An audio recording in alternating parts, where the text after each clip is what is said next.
আর হচ্ছে না, এই কারণে আমাদের অনেক সমস্যা হয়ে যাচ্ছে। মাননীয় স্পিকার, কথা বলতে দিতে হবে। মাননীয় সদস্যবৃন্দ, মাননীয় স্পিকার, মাননীয় কথাটি সদস্যবৃন্দ, বললাম এই কারণে। Order in the house. আজকে মাননীয় স্পিকার, আমি আপনার প্রোটেকশন চাচ্ছি। আজকে কথা বলতে দিতে হবে।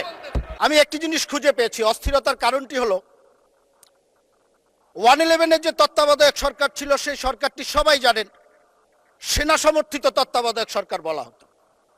আর গত 18 মাস যে সরকারটি ছিল, সেই সরকারটিকে কিন্তু এই যে আমাদের আজকের যারা বিরোধী দলীয় নেতৃবৃন্দ আছে, সেই জামাত ইসলাম এবং এনসিপি সমর্থিত সরকার হিসাবে সবাই সেই সরকারটিকে অভিহিত করেছে। আজকে মাননীয় স্পিকার, আমি আপনার প্রোটেকশন চাচ্ছি। আজকে কথা বলতে দিতে হবে, কথা বলতে দিতে হবে। মাননীয় সদস্যবৃন্দ, মাননীয় স্পিকার, মাননীয় কথাটি সদস্যবৃন্দ, বললাম এই কারণে। Order in the house.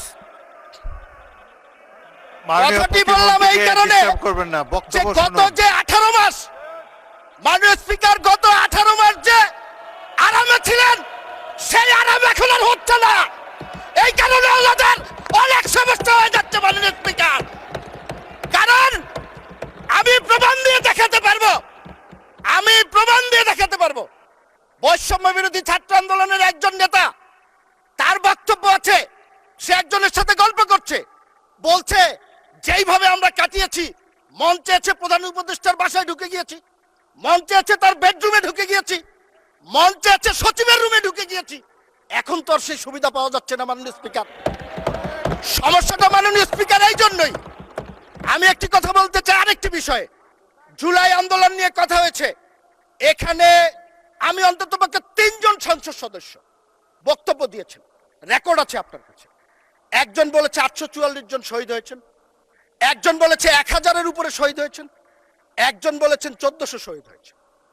মাননীয় স্পিকার, আমি যতটুকু পড়াশোনা করে দেখেছি, স্বাস্থ্য মন্ত্রণালয় বিভিন্ন হসপিটালের সূত্রে পাওয়া তথ্যের ভিত্তিতে প্রথমে বলেছিল 1400 অধিক শহীদ হয়েছে, এবং এটা জাতিসংঘের সংস্থা বলার চেষ্টা করেছেন।